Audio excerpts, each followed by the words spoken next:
Hello there, Survivor YouTubers. This is Kevin from Super Fun Time Show. And today we're going to be talking about something that probably people are just bored out of their mind in the Survivor community. They don't know what to do while they're waiting for the premiere of season 44.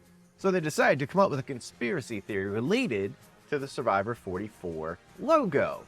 It's actually kind of interesting, I have to admit. It's not a terribly complicated thing, but it's a little bit interesting. And it may possibly reveal who the winner of season 44 is. Now, mind you, I have no boot list. I don't know who wins the season. I don't have a clue. I will be doing a review of the contestants based off of first impressions as to who I think will go far, will win the game, get voted out super early, fall flat on their face, all that fun stuff. But as far as actual spoilers, I have no idea, okay? I don't know if this conspiracy theory is right or not, but I'll give you the very loose-based evidence that we have for it. Now, if you're new to the channel, make sure you hit the subscribe button because I'll be doing Survivor content all throughout season 44, and of course, top 10 lists and other conversations, all this kind of fun stuff. Because remember, it's a super fun time show, so my hope is that we'll be doing a lot of videos that are honestly just fun for Survivor fans. I've been a fan since I was like 11, but let's dive into the actual content of the video that I had talked about. So the Survivor 44 logo that we see right here, it looks pretty good, right? We know the season's going to be kind of a medieval theme.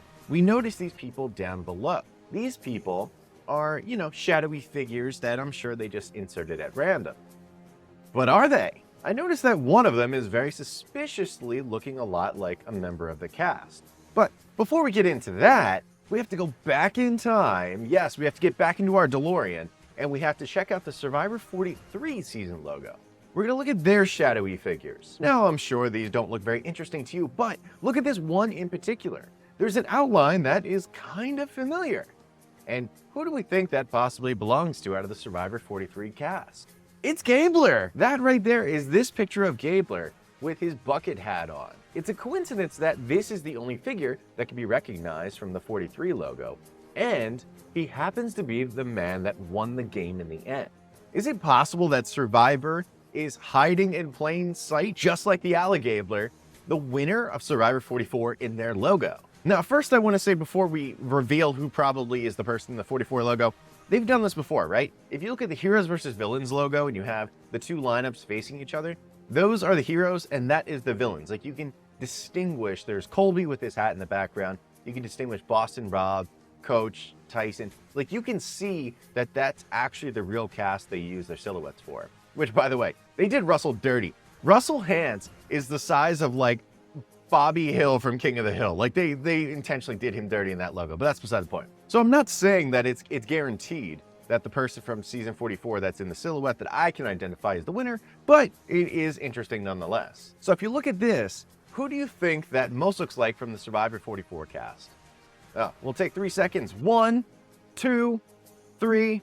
All right, so my answer as to who I think it is personally, I think it's Lauren.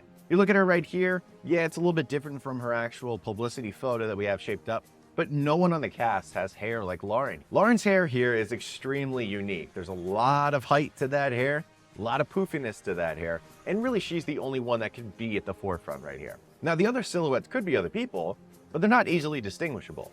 Gabler was pretty distinguishable, and maybe this Lauren here actually ended up winning the game, and that's why she ended up in the logo herself. Now, if this is the case and I spoiled it for you, I'm sorry, I spoiled it for myself, I guess, by looking at the logo. I mean, for what it's worth, I assume she'll probably do okay in the game. I remember talking about her a little bit in my previews. She admires Erica, she admires Natalie Anderson. So those are good people to look up to, but again, who you look up to and who you can play as are totally different things. So we'll see how it works out, but she did make the logo cut, so maybe that means good things in the future. But that's it. It's based off of almost nothing. It's almost entirely superstition, actually. Like, you could throw a dartboard at an actual dartboard.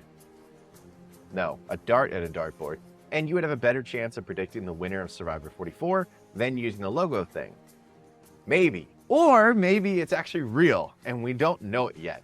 Because we need to happen twice in a row for it to become a pattern or a trend. And maybe we're getting there. And you can do that by hitting the subscribe button so that you can be a part of this channel as I make more videos throughout Survivor 44 and beyond. And let me know down below in the comments section if you have any topics you want to discuss. Otherwise, hope you have an amazing day, everybody. And remember, I have spoken.